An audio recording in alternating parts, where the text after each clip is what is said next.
submit it in the box and you get some points. We have 1 hour and a half to play, and at the end, the top 3 players will receive the prize.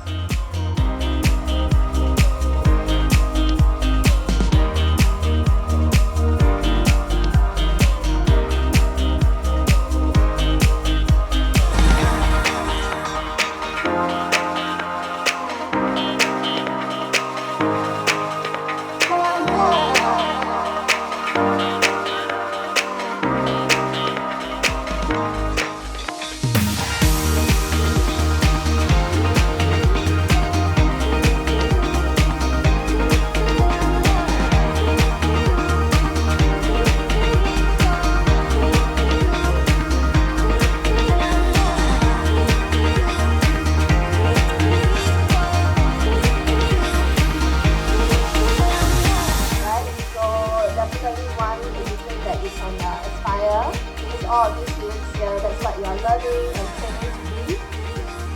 That's a new kind of threat surface, and even AWS is introducing the concept of serverless computing.